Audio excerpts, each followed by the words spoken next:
सुबह का समय है। एक छोटे से मध्यम वर्गीय घर की रसोई में प्रिया सादा खाना बना रही है।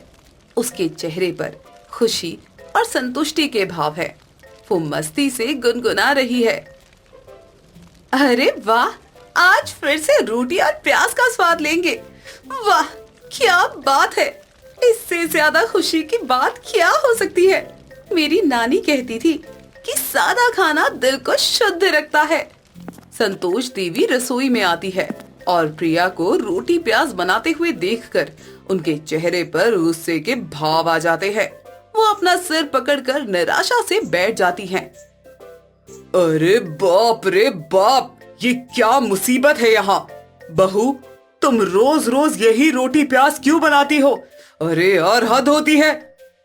प्रिया मासूमियत से मुड़कर अपनी सास की तरफ देखती है। उसकी आंखों में कोई शरारत नहीं बल्कि सच्चाई झलक रही है। वो अपने हाथ पोंछकर पास आती है। माँ जी, मुझे तो बहुत टेस्टी लगता है। जब मैं रोटी प्याज बनाती हूँ तो मुझे लगता है कि जैसे मैं अपनी नानी के साथ हूँ। आप भी तो कहती थी ना कि सादा खाना सेहत के लिए अच्छा होता है। अरे, मैंने कब कहा था कि रोज रोज रोटी प्याज खाओ? बस भी करो, अब बहुत हो गया। पूरे मोहल्ले में हंसी उड़ेगी। क्या करूं मैं इस बहू का? राहुल ऑफिस जाने के लिए तैयार होकर रसोई में आता है। उसकी टाई अधूरी बंधी है और वो अपनी माँ की परेशानी देखकर चिंतित हो जाता है। क्या हुआ माँ जी? सुबह सुबह आप इतनी परेशान क्यों लग रही हैं? कोई खास बात है क्या? संतोष देवी अपने बेटे की तरफ मुड़ती है और अपनी शिकायत रखना शुरू करती है। उनकी आवाज में गुस्सा और निराशा दोनों झलक रही है। प्रिया की आंखों में आंसू आने लगते हैं। अरे राहुल बेटा, तुम्हारी बीवी का तो दिमाग फिर गया है लगता है। रोज रोज रोटी प्याज बनाती है। क्या मुसीबत है। अमीर घर की बेटी होकर भी हमारा मजाक उड़ा रही है। माँ जी, मैं आपका मजाक क्यों उड़ाऊंगी? मुझे सच में ये सब बहुत अच्छा लगता है। मेरा तो दिल खुश हो जाता है इस सादगी में। प्रिया रसोई के कोने में जाकर धीरे से आंसू पोंछती है। उसे समझ नहीं आ रहा था कि उसकी सच्चाई को कोई समझ नहीं रहा है। अमीर सेठ की बेटी को रोटी प्याज में खुशी मिलती है। कमाल है। तुम्हारे पापा ने लाखों खर्च करके तुम्हें पढ़ाया है, इसके लिए? माँ जी, प्रिया सच में खुश है। वो नाटक नहीं कर रही है। उसकी पसंद है ये सब। प्लीज थोड़ा समझने की कोशिश करिए ना। अरे चुप करो तुम भी। बहू ने तुम्हारा भी दिमाग खराब कर दिया है। बस भी कर। अब तो पड़ोसियों से पूछूंगी कि क्या ये सब सामान्य है। दोपहर का समय है। संतोष देवी अपनी बेचैनी और गुस्से में अपनी पड़ोसी सुनीता के घर जाती है। सुनीता अपने आंगन में सब्जी काट रही है और तुलसी के पौधे को पानी दे रही है। अरे संतोष जी, आइए आइए। अरे क्या हुआ? आप तो बहुत परेशान लग रही हैं। बैठिए, यहाँ पानी लाऊं? अरे यार सुनीता, क्या करूं मैं? मेरी बहू की वजह से तो मेरा दम घुट रहा है। रोज रोज रोटी प्याज बनाती है। हे भगवान, कैसी मुसीबत आई है घर में। अरे बाप रे बाप, ये क्या कह रही है आप? रोटी प्याज? लेकिन वो तो सेठ रामकिशन जी की बेटी है ना, अमीर घर की लड़की है। तभी कमला भी वहां आ जाती है। वो दोनों की बातचीत सुनकर बीच में बोलती है। अरे आजकल के अमीर लोग भी तो सादा खाना पसंद करते हैं। अरे हाँ, वही तो बात है। अमीर होने के बावजूद भी रोज रोज यही सब करती है। मुझे लगता है कि वो हमारी गरीबी का मजाक उड़ा रही है। छी, मुझसे नहीं सहा जाता ये सब। अरे संतोष जी, हो सकता है वो सच में सादगी पसंद करती हो। अरे आजकल के अमीर लोग भी तो सादा खाना पसंद करते हैं। योगा वोगा करते हैं ना। अरे छोड़ो यार कमला, तुम भला क्या समझोगी इस माजरे को। मैं रोज देख रही हूँ, वो हमें नीचा दिखाने के लिए ये सब नाटक कर रही है। अब बहुत हो गया। उसी दिन शाम को जब प्रिया घर की सफाई में व्यस्त थी और संतोष देवी अभी भी दुविधा में थी, तभी अचानक दरवाजे पर दस्तक हुई।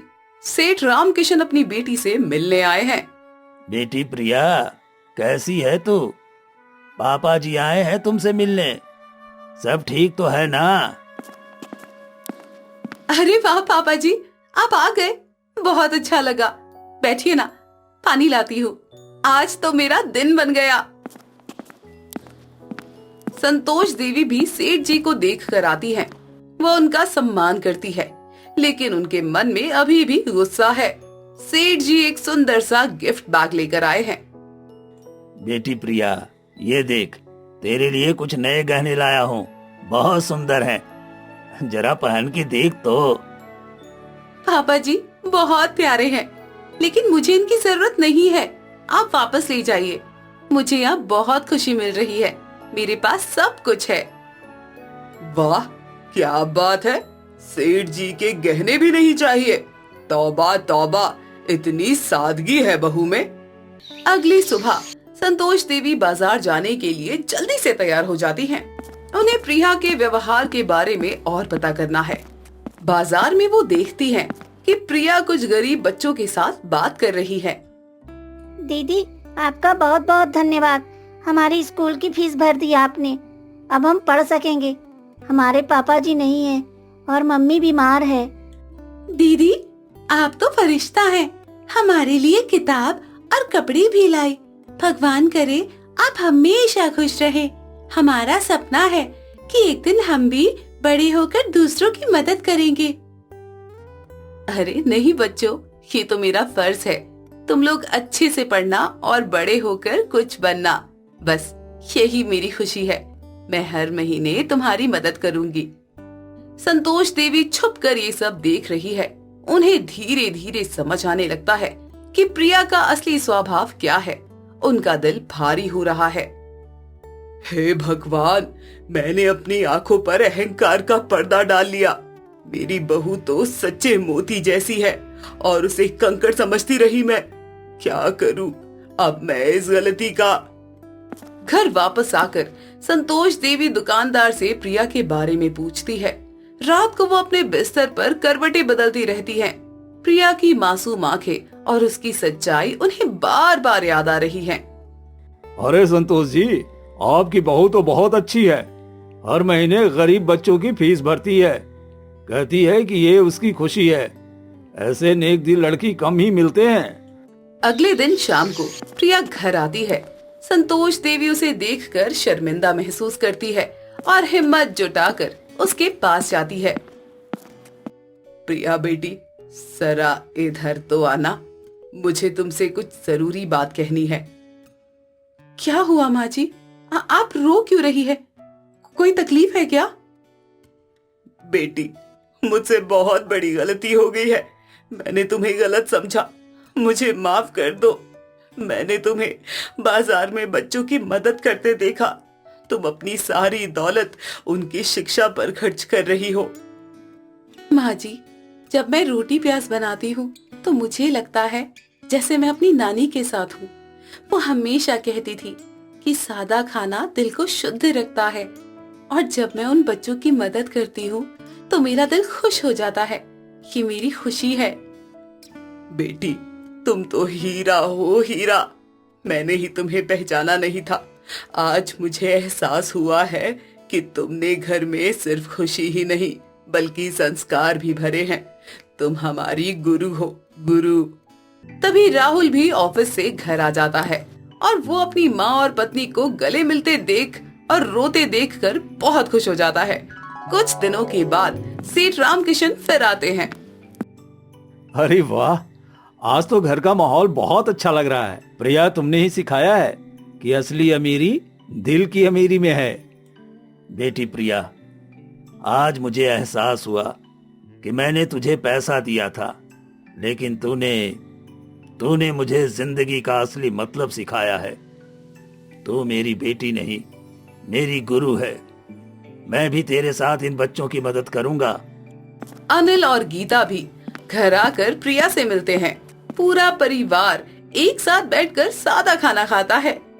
संतोष देवी अब पूरे मोहल्ले में अपनी बहू की तारीफ करती फिरती हैं। वाह प्रिया, तुम्हारी बनाई रोटी प्याज का स्वाद ही कुछ और है। अब मुझे समझ आ गया है कि सादगी में ही असली स्वाद है। कमला, सुनीता, सब सुनो, मेरी बहू प्रिया तो सच्चे दिल की रानी है। जब दिल से किया गया प्यार मिलता है तो रोटी प्याज भी अमृत के समान लगता है। यही है मेरी सच्ची दौलत। मुझे खुशी है कि मैं सबको अपनी सादगी का मतलब समझा पाई। कहानी समाप्त होती है और इस खुशनुमा माहौल के साथ जहां प्रिया की सादगी ने पूरे परिवार को एक नया जीवन दर्शन दिया है। सच्ची सादगी और दिल की अच्छाई ही असली दौलत है। अमन मलिक अपने शहर का जाना माना शेफ था। उसके जैसा खाना पूरे शहर में कोई शेफ नहीं बना पाता था। ऊपर से सुंदर और जवान, जिसके कारण सब लोग उसके खाने के दीवाने थे। अमन का खुद का काफी बड़ा रेस्टोरेंट था, जहां शहर के काफी नामी बड़े घरों के लोग खाना खाने आते थे। अरे आइए आइए मिस दीपिका, काफी दिन में आप मेरे रेस्टोरेंट में आए हैं। यार वो actually I am so sorry, वो क्या है ना, टाइम नहीं मिल पाता, इसलिए मैं नहीं आ पाती। कोई बात नहीं मिस दीपिका, लीजिए आपकी फेवरेट रूसियन सूप रेडी है। जैसा आपको पसंद है बिल्कुल वैसा ही बनाया है। अरे तभी तो मैं आपके अलावा किसी के पास नहीं जाती।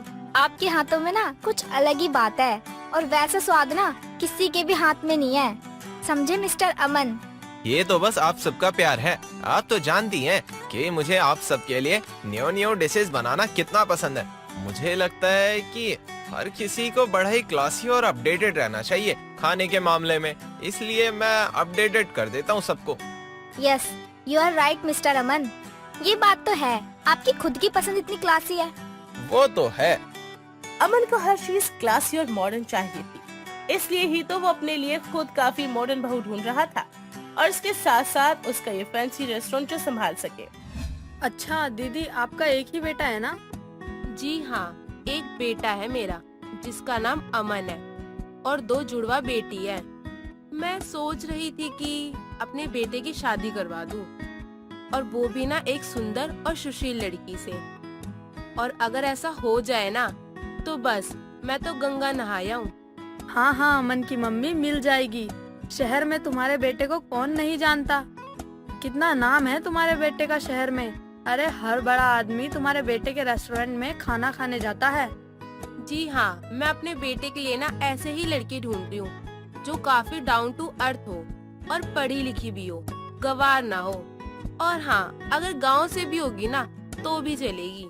बिल्कुल, तुम ऐसे वैसे कहीं भी शादी मत करा देना अपने लड़के की। और तुम तो जानती ही होगी कि शहर की लड़कियां कितनी बिगड़ी हुई होती हैं। तुम्हें तो कोई संस्कारी लड़की ढूंढनी चाहिए अपने बेटे के लिए। आपकी नजर में कोई ऐसी लड़की हो ना तो प्लीज मुझे बताइएगा।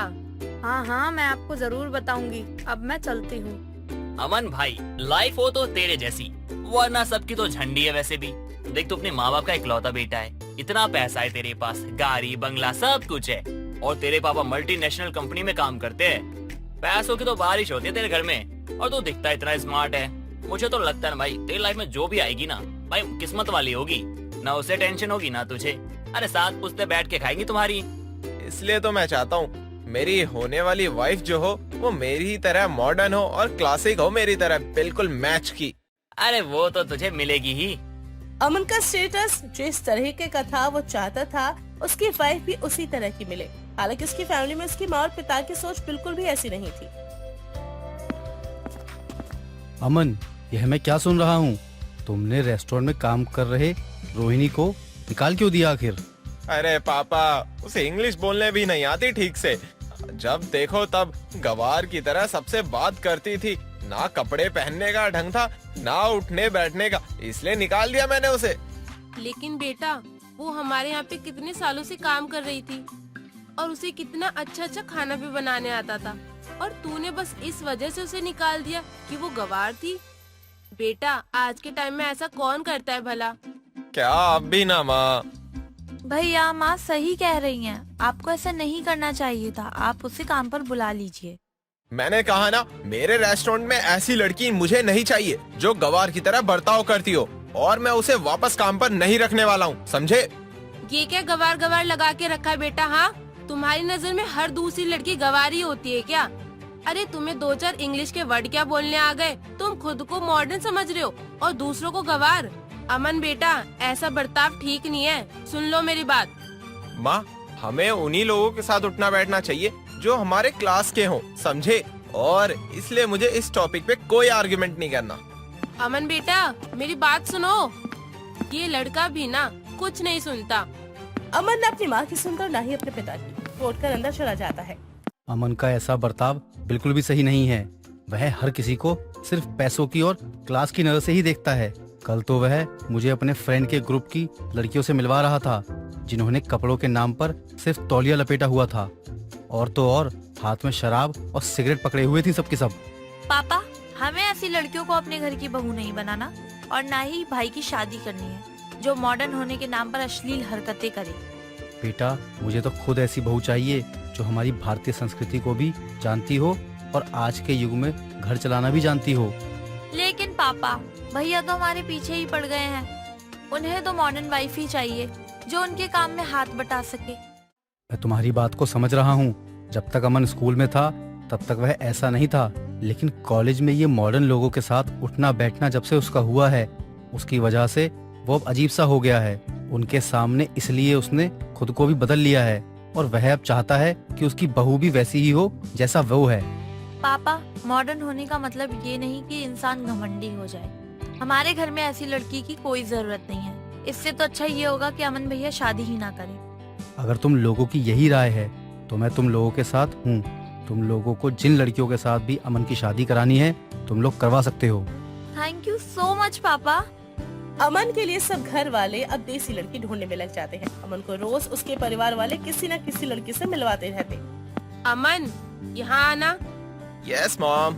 इनसे मिलो, ये है सीमा और अभी अभी ना इनकी एजुकेशन पूरी हुई है। वो मेरी फ्रेंड है ना, अरे तुम तो जानते हो ना, वो मिसेस रॉय, हाँ उनकी बेटी है। अच्छा एक काम करो, तुम दोनों बैठ के बातें करो। मॉम, वो मुझे एक काम था थोड़ा रेस्टोरेंट का। अरे बेटा, काम तो होते रहेंगे। एक काम करो ना, तुम सीमा को अपना घर दिखा लाओ। ओके मॉम, ठीक है। रेखा ने अमन को जबरदस्ती सीमा के पास भेज दिया। अमन उसे अपना कमरा दिखाने के लिए ले गया। It's quite species. Do you have cigarette? एक सिगरेट हो तो। जी नहीं, मैं सिगरेट नहीं पीती। Oh okay. And do you like English movies? नहीं, मुझे इंग्लिश फिल्मों से ज्यादा हिंदी फिल्में पसंद है। आजकल हिंदी कौन बोलता है? मैं तो बस सबसे हिंदी में ही बात करती हूँ। मैं हिंदुस्तानी होकर अगर हिंदी में बात नहीं करूँगी तो कौन करेगा? बट यू नो, ये गवारों जैसा नहीं लगता क्या? बिल्कुल भी नहीं। अगर अंग्रेज अंग्रेजी में बात कर सकते हैं, जापान वाले जापानी भाषा में बात कर सकते हैं, चीन वाले चाइनीज भाषा में बात कर सकते हैं, अगर हम हिंदुस्तानी हिंदी भाषा में बात करते हैं तो क्या हम गवार हैं? Oh my God, I am sorry Baba, I am sorry, लेकिन हमारा कोई मैच नहीं है। जी मुझे भी यही लगता है। आप जैसे मॉडर्न और मुझ जैसे गवार का कोई मैच हो ही नहीं सकता। सीमा ने अमन से की हुई बातचीत जाकर रेखा को बता दी और ये सुनकर वो बहुत गुस्से में आ चुकी थी।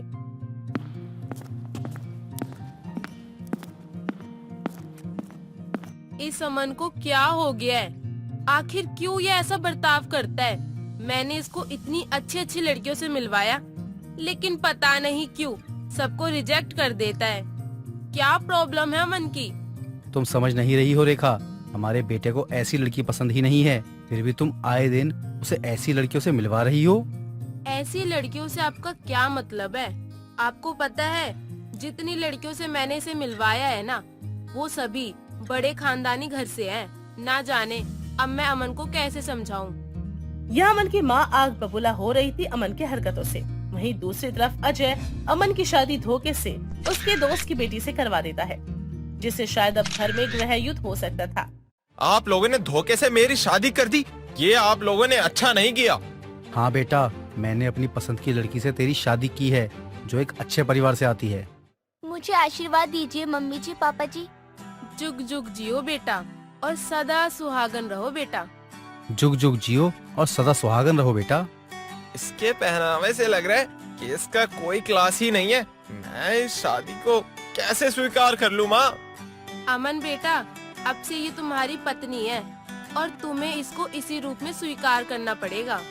अमन जी, मुझे एक नई जिंदगी की शुरुआत करनी है और मुझे इसका स्वागत करना चाहिए। वैसे तुम्हारा नाम क्या है? जरा अपना नाम तो बताओ। मेरा नाम नेहा है। मुझे खाना बनाने का बड़ा ही शौक है। ओह गॉड, आजकल मॉडर्न वर्ल्ड में नेहा किसका नाम होता है? इसका नाम भी मिडिल क्लास है। तुमको देखकर लगता है कि तुम्हें दाल चावल बनाने के अलावा कुछ आता भी नहीं होगा। कहाँ मैंने सपने देखे थे कि मेरी वाइफ मेरा रेस्टोरेंट संभालेगी और कहाँ ये इस एक गवार वाइफ से मेरा पाला पड़ गया। जी देखिए, मैं गवार नहीं हूँ, बल्कि एक पढ़ी लिखी लड़की हूँ। ओ प्लीज, ABCD आ जाने से तुम मॉडर्न नहीं बन जाओगी, वैसे ही गवार की गवार ही रहोगी। बस अमन, बहुत हो गया। तुम अभी इसे जानते भी नहीं हो, फिर भी इतना कुछ सुना रहे हो। पहले इसकी खूबियाँ को तो जान लो। इसमें और खूबियाँ रहने दो पापा। हमारे घर में काम कर रहे काम वाली भी इससे ज्यादा अच्छी है। अमन, तुम हमारी घर की बहू के बारे में बात कर रहे हो, जरा संभाल कर बोलो। बहू नहीं, एक गवार बहू। और अमन यहाँ से गुस्से में चला जाता है। बेटा, तुम अमन की बात का ना बुरा मत मानना, वो जरा ना ऐसा ही है। नहीं माँ जी, मुझे तो पापा जी ने इस बारे में पहले ही बता दिया था। लेकिन आप चिंता मत कीजिए, मैं पूरी कोशिश करूंगी कि मैं अमन जी का दिल जीत सकूं। अमन ने अपनी वाइफ को लेकर जो सपने देखे थे वो तो भाई हो गए थे चकनाचूर और उसका गुस्सा अब नेहा पर निकल रहा था। अमन जी, आपके लिए चाय और पोहा लाई हूँ। ओह गॉड, सुबह सुबह चाय कौन पीता है? अरे पी के तो देखो भैया, चाय और पोहा तो सच में अच्छे बने हैं। तुम ही खाओ इस गवार के हाथ का नाश्ता, मुझे कोई दिलचस्पी नहीं है। अमन जी, आप बताइए, आपको खाने में क्या खाना है? मैं बना देती हूँ आपके लिए। तुमको मेरे नाश्ते के नाम याद करते करते उम्र बीत जाएगी, इसलिए रहने दो, मैं खुद ही बना लूंगा। अरे भैया, आप क्या ही बना पाओगे, वही सूखा हुआ ब्रेड, और क्या बना पाओगे आप? उसे टोस्ट कहते हैं। एक ही बात हुई। मेरे खाने की पूरी दुनिया दीवानी है। आप एक बार नाश्ता खाकर तो देखिए। जो नाश्ता हमारी बहू ने बनाया है ना, वो बहुत ही ज्यादा स्वादिष्ट है और सेहत से पूरा भरपूर है। पता नहीं मेरे परिवार को क्या हो गया है, कहाँ से लेकर आ गए इस गवार को। मैं कोई गवार नहीं हूँ। अरे मुझे भी बहुत अच्छे से खाना बनाना आता है। मैं आपकी दुकान अच्छे से संभाल सकती हूँ। क्या कहा तुमने? दुकान? तभी तो मैं तुमको गवार बुला रहा हूँ। वो कोई दुकान नहीं है, उसे रेस्टोरेंट कहते हैं, समझी? मैं भी बहुत तरीके की डिशेस बना सकती हूँ अमन जी। तुम्हारी इतनी हिम्मत कि तुम मुझे चैलेंज कर रही हो। ठीक है, फिर देखते हैं कि तुम्हारे ये खाने की दुकान या मेरा सालों से चला रहा रेस्टोरेंट कौन ज्यादा चलता है, देख लेते हैं अब।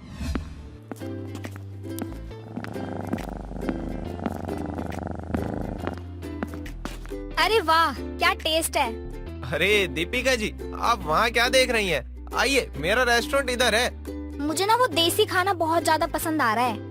बहुत सुंदर और टेस्टी खाना बनाया गया है। हाँ, है सुंदर, लेकिन आप तो हमेशा ही मेरे यहाँ से खाना खाते हैं ना। वो इसलिए क्योंकि तुम्हारे यहाँ का खाना अच्छा होता है। लेकिन अब जो ये तुम्हारे सामने तुम्हारी वाइफ ने दुकान लगाई है ना, mister Aman, I am sorry, लेकिन उसके आगे ना तुम्हारा खाना फीका पड़ गया है। देखा, मैंने कहा था ना कि तुम कर दिखाओगी। और देखो, कितने सारे लोगों ने ना तुम्हारे देसी खाने की तारीफ की है। तुम्हारा खाना ना हमारी भारतीय सभ्यता से जुड़ा हुआ है, इसलिए सबको बहुत बहुत बहुत पसंद आया। क्यों अमन भैया, अब तो आप मानते हैं ना कि आपकी वाइफ गवार नहीं है? हाँ जी, मैं मानता हूँ कि मैं हारा और नेहा जीती। आई एम सॉरी नेहा, तुम्हारे साथ ऐसा बिहेव करने के लिए, and I am proud of you. और मैं बहुत खुश नसीब हूँ कि तुम जैसी लड़की मेरी वाइफ बनी। नेहा और अमन अब एक साथ काम करने लग जाते हैं और अमन के रेस्टोरेंट में देसी खाना भी अब बनने लगता है। सुजाता हर रोज की तरह सुबह सुबह पूजा करने के बाद ही अपनी बहू चमेली से कहती है, बहू, अभी तक तेरी नींद नहीं खुली? तेरी तबीयत तो ठीक है ना? चल अब तो उठ जा, मैंने पूजा भी कर लिया है। माँ जी, मेरी तबीयत आज थोड़ी ठीक नहीं लग रही थी, तभी आँख नहीं खुली। दवा ले ले, तबीयत खराब हो जाएगी तो दिक्कत होगी। ऐसा कर, तू आराम कर ले, मैं ही घर का काम कर लेती हूँ। माँ जी, मैं कर लूंगी, अब उठी तो गई हूँ, अभी आपके लिए चाय बना कर लाती हूँ। अब चमेली खाना बनाने में लग जाती है। तभी कुछ देर बाद केशव तैयार होकर आता है और चमेली से कहता है, मेरा टिफिन जल्दी दे दो मुझे, अरे लेट हो रहा है मुझे। अरे कभी समय पे कोई काम किया है तुमने? अरे इतना लेट जागती हो क्यों? बोलो क्यों? और खाने में इतना लेट कर देती हो फिर। अरे वो सुबह से उठकर काम ही कर रही है, फिर भी तुझे तो बस बहू को सुनाने का मौका चाहिए। क्यों, सही कहा ना मैंने? अरे माँ अब आप स्टार्ट मत हो जाओ। अरे सुबह सुबह का टाइम है, शांत रहो दोनों। मुझे तो आप दोनों समझ ही नहीं आते हो। और मुझे तेरा आजकल समझ नहीं आ रहा कि तू कौन सा नाइट ड्यूटी कर रहा है जो 11 बजे रात में घर आता है। अरे माँ ऑफिस में काम होता है तो काम करने जाऊंगा ना।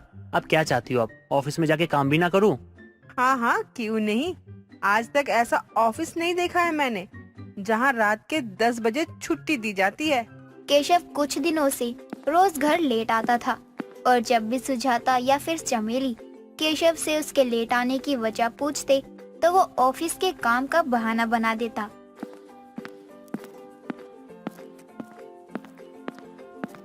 क्या हुआ बहू, कुछ भूल गया क्या केशव?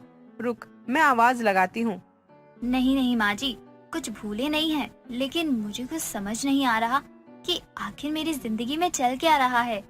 अरे बहू क्या हुआ और तू कहना क्या चाहती है, जरा मुझे भी तो समझा। माँ जी, मुझे उन पर शक है कि उनका किसी और के साथ चक्कर चल रहा है और वो विमला काकी की बहू ही है, मुझे ऐसा लगता है। बहू तू भी क्या बोल रही है? विमला की वो डायन बहू पर केशव का दिल आ गया है? अरे नहीं नहीं, तुझे कोई गलतफहमी हुई है। मेरे बेटे की पसंद इतनी भी बुरी नहीं है। माँ जी मैं सच कह रही हूँ, आजकल तो वो रात रात भर फोन पर लगे रहते हैं और पूछती हूँ तो कहते हैं ऑफिस का काम कर रहा हूँ। ठीक है बहू, अगर तू कहती है तो मैं विमला से बात करती हूँ कि अपनी बहू पर थोड़ा ध्यान दे अपने अलावा। नहीं नहीं माँ जी, पहले तो हमें ये पता तो चले जो हम सोच रहे हैं वो सच है भी या नहीं। अपनी बहू के कहने पर सुजाता अपने बेटे केशव पर तो नजर रखती है, लेकिन वो विमला की बहू मोनिका पर भी नजर बनाए रखती है। लेकिन सुजाता को कोई ऐसा सबूत हाथ ही नहीं लग रहा था जिससे वो अपने बेटे और विमला की बहू के बीच चल रहे चक्कर के बारे में पता लगा सके। मुझे तो ऐसा कुछ नहीं लग रहा, लेकिन बहू ऐसा कह रही है तो उसने कुछ तो देखा ही होगा। अगर ऐसा है और दोनों को मैंने रंगे हाथ पकड़ लिया तो दोनों के साथ बहुत बुरा होगा। सुजाता तो अपने बेटे पर नजर बनाए हुए थी, इधर चमेली भी अपने पति के देर रात घर आने और उसे समय ना देने जैसे चीजों से काफी परेशान हो रही थी। और तो और करवा चौथ का दिन भी नजदीक आ रहा था। 1 महीने हो गए केशव और विमला की बहू पर नजर रखते हुए, लेकिन मुझे अभी तक दोनों को देखकर ऐसा नहीं लगा कि दोनों में कुछ भी चल रहा हो। हाँ माँ जी, मुझे भी कुछ समझ नहीं आ रहा और मुझे तो इनके बर्ताव का भी कुछ समझ नहीं आ रहा कि आखिर वो मुझसे ठीक से बात क्यों नहीं करते। अरे काम की वजह से उसका दिमाग खराब हो रहा होगा और कुछ नहीं। जाने दे, वैसे भी दिवाली आने वाली है ना, तो थोड़ा काम का प्रेशर बढ़ गया होगा। माँ जी हो सकता है कहीं मैं गलत समझ रही हूँ। माँ जी वो मैं क्या कह रही थी, कल शाम में हमें बाजार भी जाना होगा करवा चौथ का सामान लेने। हाँ हाँ बहू, वो विमला भी कह रही थी कि उसे भी कुछ सामान लेना है, तो चल लेने। अब अगले दिन देर शाम में विमला, सुजाता और चमेली बाजार के लिए निकलते हैं और बाजार में पहुंचकर सुजाता भीड़ को देखकर अपनी बहू चमेली और विमला से कहती है, अरे बाजार में तो बहुत भीड़ है, तो थोड़ा ध्यान से अपना सामान पर ध्यान देना तुम दोनों। हाँ हाँ माँ जी, सच में बाजार में तो बहुत भीड़ है, चलिए जल्दी जल्दी सामान लेकर निकलते हैं वरना यही रात हो जाएगी। अरे मेरी बहू को फोन लगा तो जरा मैं भी अपनी बहू से पूछूं कि अभी तक वो कहाँ है। विमला आंटी, आपकी बहू तो काम नहीं करती है, लेकिन मैंने उसे अक्सर ही बाहर जाते देखा है, कहाँ आती जाती है। अरे बहू, उसकी माँ बीमार चल रही है तो वहीं जाती है। मुझसे तो यही कहती है, ना मेरी उसकी माँ से बात होती है और ना ही मैं जानती कि इसकी माँ भी किस हाल में है। विमला भी बाजार से सामान ले रही होती है और चमेली भी करवा चौथ के सामान ले रही होती है। तभी विमला की नजर केशव पर पड़ती है जो किसी औरत का हाथ पकड़े हुए था, उसे बाजार में सामान दिला रहा था। अरे सुजाता की बहू, जरा देख तो वो सामने केशव ही है ना, लेकिन वो तो हमारे साथ यहाँ नहीं आया था। और तू तो कह रही थी उसे काम है, वो लेट आता है। हाँ हाँ विमला आंटी, लग तो मुझे भी ऐसा रहा है। लेकिन बहू वो सब छोड़, केशव यहाँ कैसे आया और क्यों आया? अभी तो तू उसका हाथ देखना। ये कौन है जिसका हाथ उसने पकड़ा है? कहीं केशव का किसी से नैन मटक्का तो नहीं चल रहा? आंटी जी, कह तो आप भी सही रही हैं। ये औरत कौन है? मेरा शक सही निकला। मैं माँ जी से कहती रही कि इनका किसी के साथ चक्कर है, लेकिन नहीं, ये नहीं माने। अरे क्या हुआ? क्या देख रहे हो तुम दोनों? और बहू, तू रो क्यों रही है? माँ जी, आपका बेटा वो देखो, न जाने किस औरत के साथ यहाँ करवा चौथ का सामान लेने आया है। अरे बहू तू रो मत, मैं अभी केशव के साथ वो जो औरत है ना उसे बताती हूँ। ऐसे कैसे उस बेशरम औरत को शर्म नहीं आई शादीशुदा मर्द के साथ नैन मटक्का कर घूमते हुए। अब विमला केशव के पास जाती है और उस औरत का हाथ पकड़कर उसे जोरदार थप्पड़ मारती है। तू तो मेरी बहू है। अरे बहू, ये क्या कर रही है तू? और केशव के साथ हाथ में हाथ डाले क्यों घूम रही है? हे प्रभु, तू ये कैसे कैसे दिन दिखा रहा है? मेरा बेटा इस विमला की बहू के साथ, और इसे एक रत्ती भर का शर्म नहीं है। उसके हाथ में हाथ डाले घूम रहा है। बहू तो केशव के साथ? हे भगवान, भरे बाजार में बदनाम करा कर रख दिया है इसने। मेरी ही बहू ने अब ये क्या कर दिया? अब मैं कहाँ को जाऊँ, किसे अपना मुंह दिखाऊं? यही चल रहा है ना तेरा ओवर टाइम का काम। आज तू घर आ। आज तो तेरी खैर नहीं। बहू, तू घर चल।